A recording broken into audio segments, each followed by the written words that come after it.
Meus amados, eu vou ler a palavra de Deus na primeira carta de Paulo aos Coríntios, capítulo 15.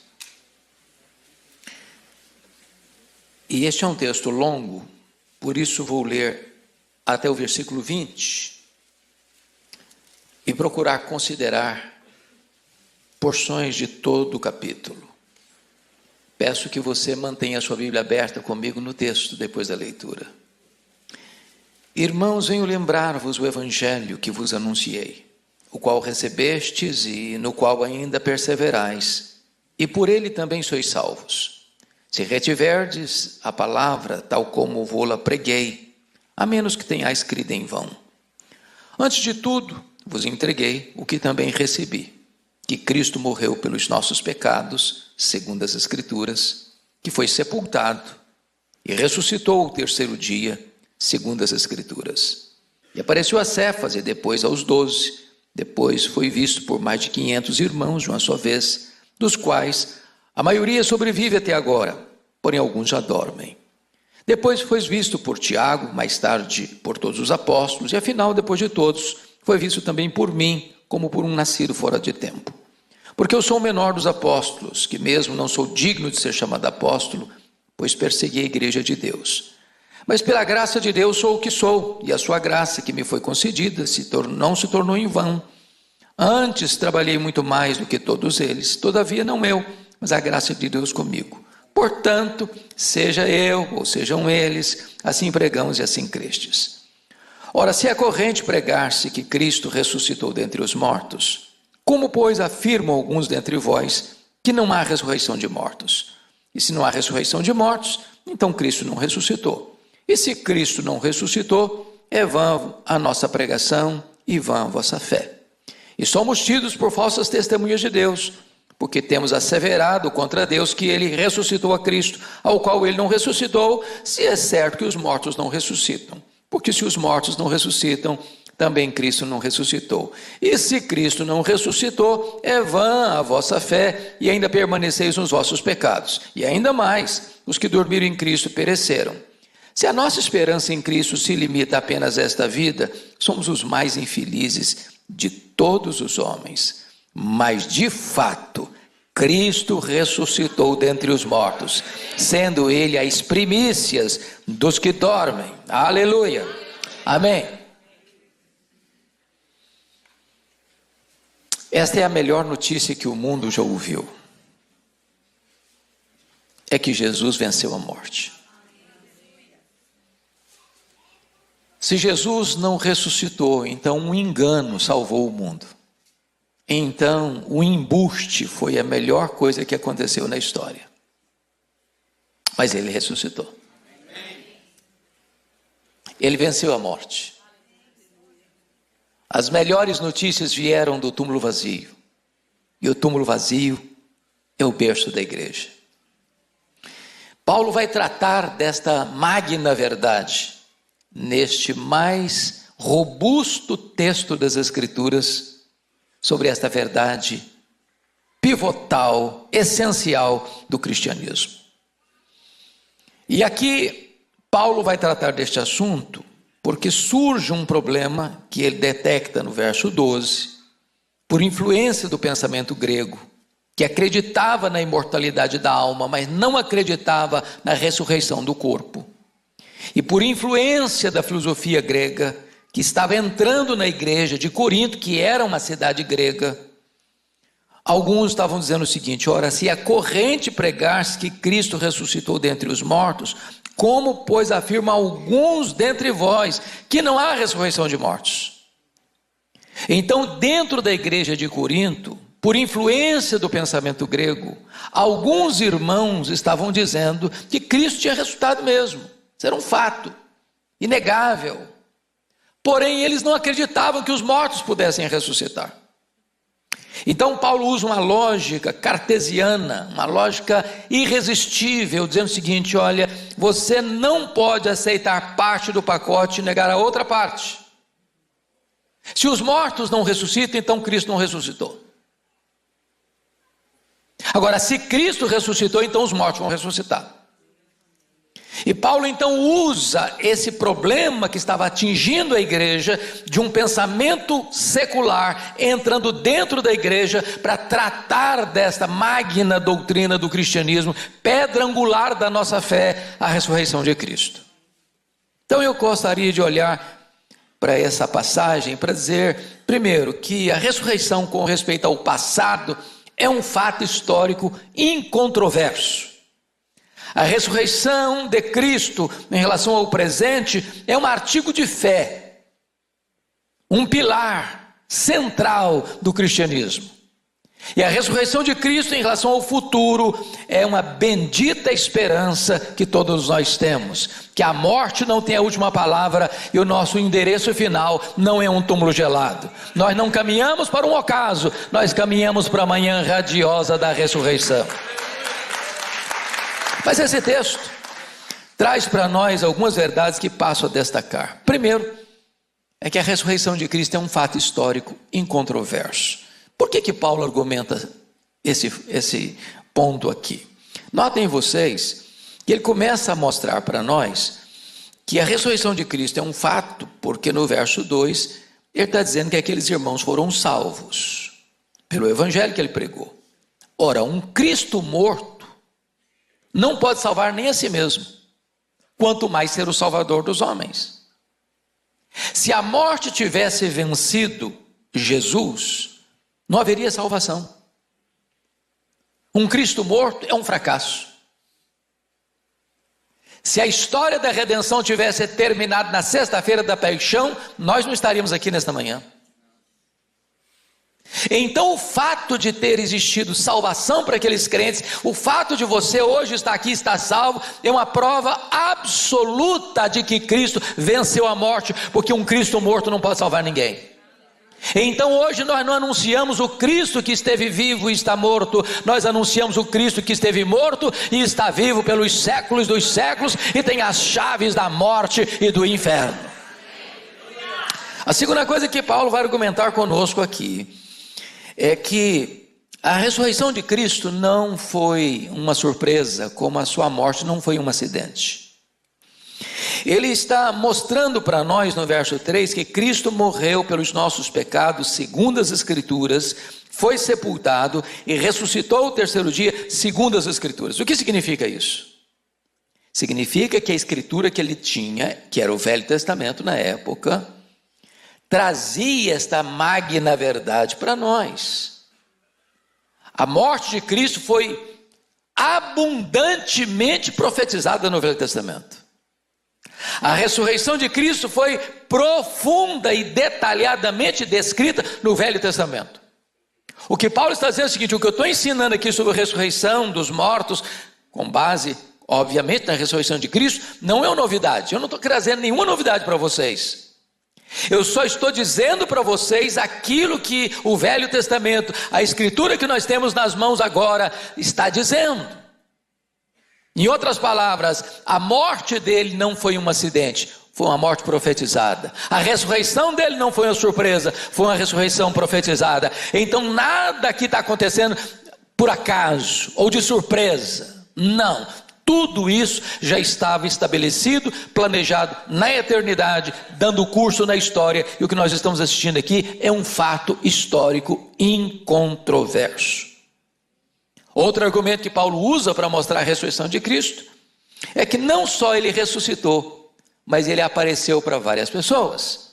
E vejam vocês comigo aí, que ele descreve, no verso 5 ele apareceu a Cefas, no verso 5 ainda os 12, no verso 6 a mais de 500 irmãos, no verso 7 a Tiago, ainda no verso 7 a todos os apóstolos, e no verso 8 diz, e finalmente também por mim, a mim. Ou seja, a ressurreição de Cristo não foi algo que aconteceu escondido, que ninguém teve evidências e comprovações, não. Ele ressuscitou e apareceu para os discípulos, para mais de 500 irmãos, a maioria ainda estava viva. Se isso não fosse um fato, essas pessoas dizem, eu não vi nada, vocês estão dizendo que eu vi, mas eu não vi. Os apóstolos podem dizer, bom, nós não testemunhamos nada. Não, a ressurreição de Cristo é um fato absoluto. Agora, Esta verdade não é apenas um fato histórico absoluto, é um fato também psicológico, emocional, irresistível, porque aqueles homens acovardados tornaram-se audaciosos. Aqueles que viviam trancados com medo dos judeus, agora expõem-se aos mais terríveis perigos e riscos, não intimidando-se mais, não tendo medo mais, nem de açoites, nem de prisão, nem de martírio, nem da morte. Porque essa verdade mudou a história deles. Pois bem, queridos, agora Paulo vai para um segundo ponto da mensagem dele.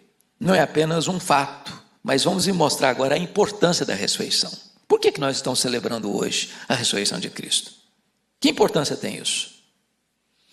E Paulo vai argumentar conosco, veja você no verso 14, se Cristo não ressuscitou, é vã a nossa pregação e vã a vossa fé. Então nós estamos perdendo tempo aqui. Então os pregadores são tresloucados. Então eles estão envolvidos numa empreitada de derrota e de fracasso. Então eles seriam arautos de uma mentira. E essa pregação seria inócua, vazia, vã. E está dizendo, se Cristo não ressuscitou, não existe fé salvadora. A nossa fé seria vã, inútil. Nós estaríamos crendo numa crendice, num mito, numa quimera, numa ilusão, numa farsa. Então, se Cristo não ressuscitou, ele vai argumentar no verso 15, então nós somos criminosos, porque seríamos falsas testemunhas. Você afirmar que algo aconteceu, e se esse algo não aconteceu, e você espalhar essa fake news, você espalhar essa mentira, como se verdade fosse, é um crime. Seríamos falsas testemunhas de Deus. Seria uma blasfêmia, porque estamos dizendo que Deus fez o que Ele não fez.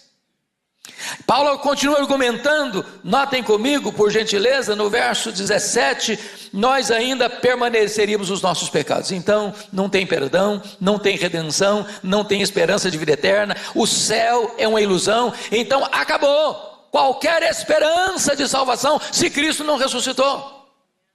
E ele prossegue e vai dizer no versículo 18, e ainda mais os que dormiram em Cristo pereceram. Se Cristo não ressuscitou, irmãos, então preste atenção, aquele funeral do seu avô, da sua avó, do seu pai, da sua mãe, do seu irmão querido que partiu, e você fez um culto de gratidão a Deus, e cantou sobre o céu, e cantou sobre a esperança da vida eterna, tudo isso foi uma mera ilusão, nada disso de fato acontece. Então o céu não é verdade, então a eternidade é sombria, então a esperança é um desespero consumado, se Cristo não ressuscitou.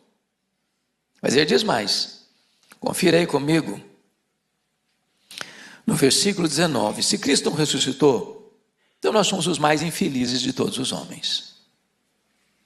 Então o hedonismo está certo, comamos e bebamos, porque amanhã morreremos. Se Cristo não ressuscitou, a igreja deve fechar suas portas, e você deve recolher-se ao desespero, à desesperança. A vida perdeu o sentido, a beleza, o sabor. Mas Paulo então chega no verso 20, diante dessa argumentação irresistível da importância da ressurreição, para dizer o seguinte, mas de fato, Cristo ressuscitou dentre os mortos. É um fato. E sabe, irmãos, essa é a doutrina mais perseguida. E já começou lá na época da ressurreição de Cristo. Alguns disseram, não, ele nem morreu. Ele desmaiou na cruz e botaram num túmulo cavado numa rocha e aí recobrou o ânimo. Outros disseram, não, ele não ressuscitou não. As mulheres foram no sepulcro errado e saíram contando que ele ressuscitou. Outros disseram, não, os discípulos subornaram os guardas para tirar o corpo dele de lá e anunciar que ele ressuscitou. Outros disseram, não ressuscitou não, os romanos tiraram o corpo dele e botaram no outro lugar. Outros disseram, não, as mulheres foram no sepulcro errado e saíram dizendo que ele ressuscitou. Meus irmãos, entendamos, Se Cristo de fato tivesse tirado dali para um outro lugar, ou os discípulos, ou os romanos, ou quem quer que seja, bastaria que fizesse um desfile com o corpo de Jesus pelas ruas de Jerusalém, e o cristianismo teria morrido no seu berço. Então, a palavra de Paulo é essa: mas de fato, Cristo ressuscitou dentre os mortos. Nós não cremos numa quimera, num mito, numa ilusão. Nós estamos fundamentados na rocha dos séculos, e nós estamos fundamentados na verdade maior do cristianismo, é que o túmulo foi aberto de dentro para fora, e ele entrou nas entranhas da morte, matou a morte, arrancou o aguilhão da morte e triunfou sobre ela, inaugurando a imortalidade. A partir de agora, Paulo vai tratar de um terceiro assunto, que é a ordem da ressurreição, nos versículos 20 a 34, e ele observa comigo o versículo 23, cada um porém na sua própria ordem, Cristo as primícias, depois os que são de Cristo na sua vinda. Então note uma coisa, a ressurreição de Cristo é a base da nossa esperança. Então vamos também ressuscitar. Quando? Ele diz, na sua vinda. O que acontece quando um crente morre hoje? Primeiro, quando ele morre, diz a Bíblia, seu espírito é aperfeiçoado para entrar na glória. Então, não tem aniquilamento, não tem purgatório, não tem reencarnação, não tem sono da alma. Quando um crente morre, a alma dele vai imediatamente para o céu e começa a reinar com Cristo. O nosso corpo não sobrevive sem a alma, mas a nossa alma sobrevive sem o corpo. Você não é um corpo que tem uma alma, você tem uma alma, você é uma alma que tem um corpo. Esse corpo que foi feito do pó e é pó, volta ao pó. Então, quando Jesus voltar em glória e majestade, diz a Escritura que a primeira coisa que vai acontecer, os mortos em Cristo ressuscitarão primeiro com um corpo imortal, incorruptível, poderoso, glorioso, espiritual, celestial, semelhante ao corpo da glória do Senhor Jesus. E essa alma que estava no céu, glorificada, reinando com Ele, quando Ele vier em glória, vem com Ele, nesse majestoso cortejo, e esse corpo que estava no pó, e era pó, ressurge do pó, e então com o corpo glorificado, se une a essa alma glorificada, e então nós estaremos para sempre com o Senhor, para sempre com o Senhor. Talvez alguém pergunte, pastor, mas como assim Cristo é as primícias dos que dormem? Não teve ressurreição antes da ressurreição de Cristo? No ministério de Elias, no ministério de Eliseu, o próprio Jesus não realizou 3 ressurreições, filho da viúva de Naim, da filha de Jairo, de Lázaro. Essas ressurreições não precederam a ressurreição de Cristo? Sim, precederam. Como então Cristo é as primícias? É porque todas essas pessoas ressuscitaram e voltaram a morrer. Elas ressuscitaram com um corpo corruptível e mortal como o nosso agora. Elas voltaram a morrer. Jesus foi o primeiro da fila a ressuscitar com um corpo imortal, incorruptível, poderoso, glorioso, celestial, e a ressurreição dele é a garantia de que todos nós passaremos pela essa mesma estrada, ele na frente e nós atrás. Bendito seja Deus. Mas agora vem uma quarta verdade nesse texto, que eu gostaria de destacar, que está aí nos versos 35 a 50, que é a natureza da ressurreição. Talvez esse é o assunto mais empolgante do capítulo, é o assunto que mais as pessoas perguntam, porque a pergunta que foi feita a Paulo no verso 35 é esta, olha aí, mas alguém dirá, como ressuscitam os mortos? Em que corpo vem? As pessoas perguntam, pastor, nós vamos nos conhecer no céu?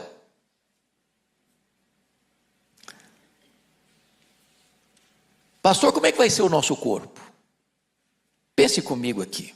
Imagine você um bebezinho que morre na barriga da mãe, ou foi cruelmente abortado. Lá no céu, vai ser um feto glorificado? Ou pense você comigo, o vovozinho de mais de 100 anos, que morre. A pergunta é, lá no céu vai ser um vovozinho de bengala glorificado? Nós vamos nos conhecer? Então note, é claro que nós vamos nos conhecer. É óbvio. O céu não é retrocesso, o céu é glorificação. Agora nós conhecemos em parte, como que por espelho. Por exemplo, eu estou casado há 35 anos. Se você me perguntar, você conhece a sua esposa? Conheço em parte. No dia que eu fizer 50 anos de casado, se Deus me permitir, e alguém pergunta, você conhece a sua esposa? Eu responderei, conheço em parte. Se você perguntar, e você se conhece? Eu responderei, conheço-me em parte. Eu não me conheço. Só Deus conhece você plenamente. Aqui o nosso conhecimento é parcial, mas lá nós conheceremos como somos conhecidos. Lá não veremos mais como por espelho. Então não é possível você pensar que você vai morar com alguém eternamente sem saber quem ele é. O que não vai ter no céu são lembranças amargas. Alguém diz, pastor, mas e se a minha mãe não estiver lá? E se o meu filho não estiver lá? E se meu marido não estiver lá? E se minha mulher não estiver lá? Aí não vai ser céu para mim.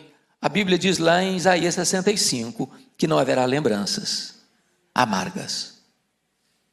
Agora, lá no céu você não vai ser um feto glorificado, um bebezinho glorificado, um vovozinho glorificado. A Bíblia diz que o nosso corpo será um corpo perfeito, semelhante ao corpo da glória do Senhor Jesus. O corpo da ressurreição não terá dois problemas. Ele não brigará nem com a balança, nem com o espelho. Fique tranquilo. Fique tranquilo.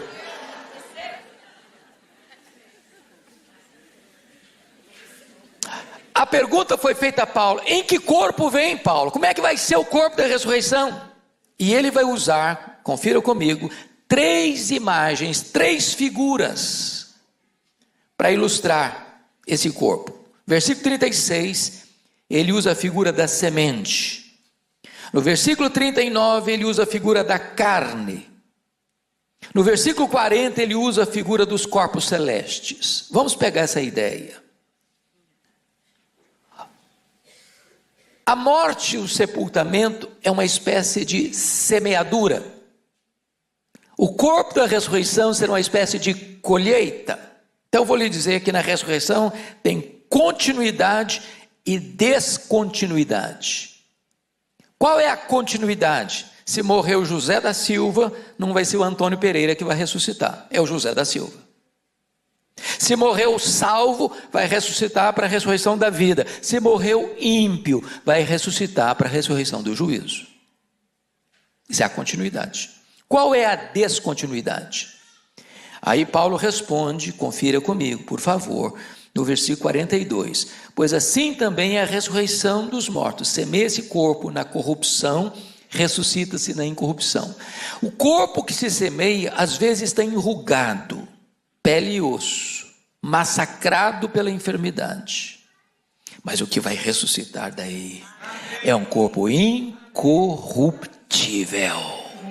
Não vai ficar cansado, não vai ficar doente, não vai ter defeito físico, não vai ter qualquer naipe de velhice ou perda de memória. Vai ser um corpo incorruptível. Veja mais, no verso 42, semeia esse corpo na corrupção, semeia esse corpo em desonra, ressuscita-se em glória. Irmãos, muitas vezes, você que já visitou um hospital, um CTI, uma ala oncológica, quantas vezes eu já chorei ao ver uma ovelha querida, pele e osso, pele e osso.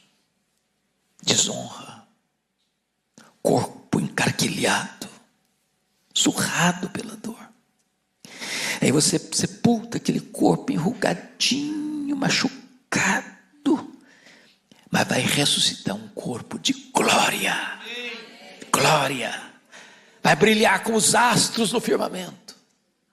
Paulo prossegue no verso 43 e diz: semeia-se em fraqueza, ressuscita-se em poder.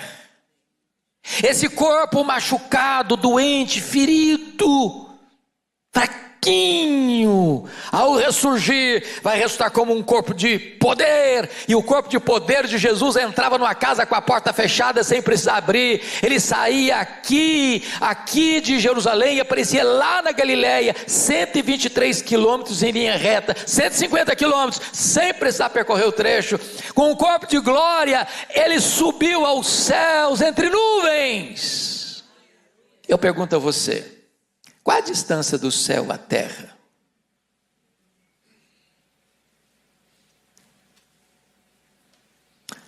O nosso universo tem 93 bilhões de anos-luz de diâmetro. Onde está o céu? Qual a distância daqui lá? Se Jesus tivesse, por exemplo, voltado para o céu na velocidade da luz, 300 mil quilômetros por segundo, depois de 2000 anos, ele estaria logo ali na esquina ainda. O que significa isso? Significa que o corpo que você e eu teremos não estará mais sujeito às leis que nos governam hoje. Nós, nesse sentido, seremos como os anjos. Nós vamos dar uma puladinha no céu, vamos fazer uma visitinha na terra. Ó, estalar de dedos. Será um corpo poderoso. Nós vamos habitar novos céus e nova terra. E Paulo vai tratar dessa questão então como uma semeadura. É assim que vai ser o corpo. Mas ele vai usar uma segunda figura, a figura da carne. Que corpo vem? A pergunta. Nem toda a carne, verso 39, nem toda a carne é a mesma, porém uma carne dos homens, outra dos animais, a outra dos aves, a outra dos peixes. Ô Paulo, você está ensinando que vai ter ressurreição de animais? De peixes? De aves? Há poucos dias, pastor Manuel, uma mulher me ligou para me fazer uma pergunta. Pastor, eu estou ligando para o senhor para saber se a minha cachorrinha vai para o céu. Eu também, um susto, não consegui nem falar nada, fiquei naquele silêncio assim de pânico. E antes de eu elaborar uma resposta para ela, me respondeu assim: porque se a minha cachorrinha não for para o céu, eu também não quero ir. Bom, eu falei, e aí é o problema da senhora. A senhora, esse é problema da senhora. E a senhora já decidiu o que a senhora quer fazer da vida. Será que Paulo está ensinando que cachorro vai ressuscitar? Que gato vai ressuscitar? Que peixe vai ressuscitar? Que passarinho vai ressuscitar? Não, nem isso que ele está dizendo, não. Pense comigo na seguinte cena. Morre o cachorrinho estimado da família, muito querido mesmo. Você bota numa cova. 50 anos depois morre o papagaio, na mesma cova. 50 anos depois o peixinho do aquário morre, sepulta na mesma cova. 50 anos depois morre alguém da família, ser humano, na mesma cova. Daqui a 100 anos, se você abrir essa cova, o que tem lá dentro? Pó. Pó de cachorro, pó de papagaio, pó de peixe, pó de homem. Quando Jesus voltar em glória, está tudo misturado lá. Tudo misturado lá. O que vai ressuscitar é pó de gente, criado à imagem e semelhança de Deus. Ah, pastor, isso é muito complicado. Se você crê que do nada Deus criou o universo, você não vai ter problema para mais nada. Deus sabe distinguir o que é carne de animais, de aves, de peixes. Pense comigo as Torres Gêmeas. 11 de setembro de 2011, mais de 3.000 graus, virou poeira. 2000, eu falei 2000 quanto que eu falei? 2001, eu estava de malas prontas para ir embora, nesse dia, no Mississippi.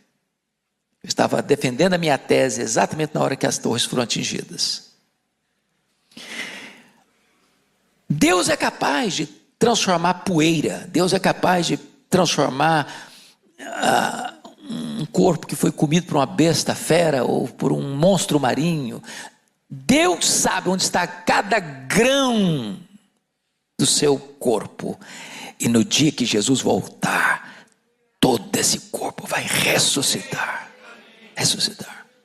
Mas Paulo usa um terceiro argumento. Como é que vai ser a ressurreição, Paulo?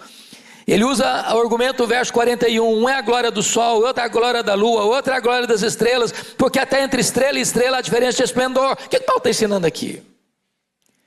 Irmãos, o que Paulo está dizendo aqui, talvez é o mesmo que ele ensinou lá em 1 Coríntios, capítulo 3. Ele diz o seguinte: algumas pessoas edificam sobre o fundamento com material perecível, madeira, palha e feno. E essa obra vai ser provada pelo fogo. Se a obra de alguém provada pelo fogo não sobrar, vai virar cinza, a pessoa vai ser salva, mas como que através do fogo. Tem crente que vai entrar no céu com cheiro de fumaça, chamuscado. Mas se a obra de alguém permanecer, que construiu sobre o fundamento que é Cristo, pedras preciosas, ouro e prata, esse vai receber o quê? Galardão. Lá em Daniel capítulo 12, versículo 2, diz que aqueles que a muitos conduzirem à justiça, o seu corpo vai brilhar como o sol no seu fulgor. Então todos vão brilhar, mas nem todos vão brilhar com a mesma intensidade. Um é a glória do sol, outro é a glória da lua, outra é a glória das estrelas. Até entre estrela e estrela há diferença de esplendor. Assim também será na ressurreição dos mortos. Eu acho que vai ter crente lá no céu, vai ficar meio lusco-fusco, sabe? Então, preste atenção no que tem preparado para você lá no céu. Como é que vai ser o seu corpo? Não vai ter cansaço, não vai ter fadiga, não vai ter velhice, não vai ter doença, não vai ter defeito físico. Este é o corpo, semelhante ao corpo da glória do Senhor Jesus. É isso que nos aguarda. Mas para terminar, Paulo vai tratar agora do tempo da ressurreição nos versos 51 a 58. E a pergunta que ele faz é essa: quando vai ser? E ele diz no verso 51, eis que vos digo um mistério, nem todos dormiremos. Essa palavra dormir, irmãos, é uma metáfora para a morte. Talvez diríamos que um eufemismo para a morte. Quando você fala que dormiu, o crente dormiu em Cristo. Por que usa essa palavra dormir? Primeiro, quem dorme vai acordar. Se não acorda, é porque não dormiu, morreu mesmo. Segundo, dormir significa o quê? Descansar. Agora, a pergunta é, o que é que dorme? É a alma? Não, não é a alma que dorme. E dorme é o corpo. O corpo que foi feito pó, é pó, volta ao pó. E fica lá.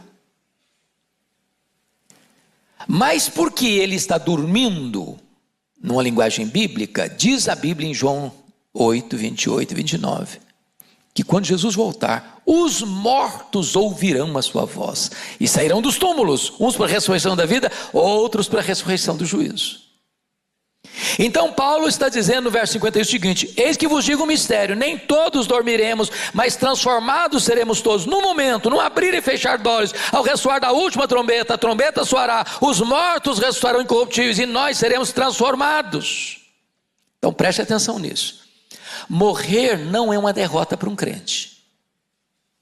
Primeiro, porque já começa imediatamente a desfrutar do céu. A alma vai imediatamente para o céu, reinando com Cristo. Segundo, quando Jesus voltar, antes dos vivos serem transformados para serem arrebatados, os mortos em Cristo ressuscitam primeiro. Não é ressuscitam primeiro em relação aos outros mortos, não. Não tem duas ressurreições aqui, não. Ele está falando que ressuscita primeiro em relação aos vivos. Ou seja, imagine, nós estamos aqui, se Jesus voltar agora, todos nós estamos vivos. Antes de nós sermos transformados e arrebatados, os mortos vão ressuscitar. Então quem morre em Cristo não tem prejuízo. Primeiro que começa a desfrutar o céu antecipadamente. E segundo que na ordem da ressurreição e transformação, eles têm prioridade. Bendito seja Deus. Quando isso acontecerá, ele está dizendo o seguinte: no momento, a palavra momento no grego é átomos, de onde vem a nossa palavra portuguesa átomo. E essa palavra é tão repentina que ela era a mesma palavra usada, por exemplo, para você abrir e fechar os olhos. Você percebe que você fecha os olhos e abre os olhos sem perceber. Era a mesma figura para estrela faiscando, ou para o dardejar da cauda de um peixe. É com essa rapidez, é com essa velocidade, é com essa celeridade que Jesus vem em glória. Então não tem tempo para se preparar na última hora não, viu? É hoje o dia, é agora o tempo. Entrega a sua vida hoje para Jesus, porque naquele dia não terá mais chance de se preparar. E ele diz que, versículo 53, porque é necessário que este corpo corruptível revista-se da incorruptibilidade. Preste atenção, é o quê? Necessário que o corpo mortal se revista da imortalidade.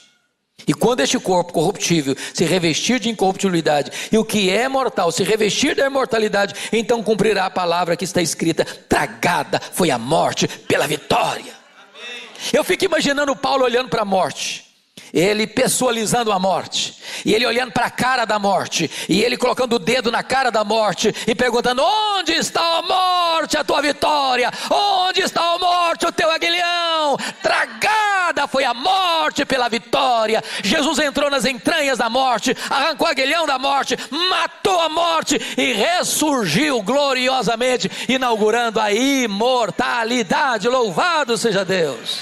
Temos uma viva esperança, temos uma segurança inabalável, porque Ele vive. Você e eu podemos crer no amanhã. Aleluia, amém.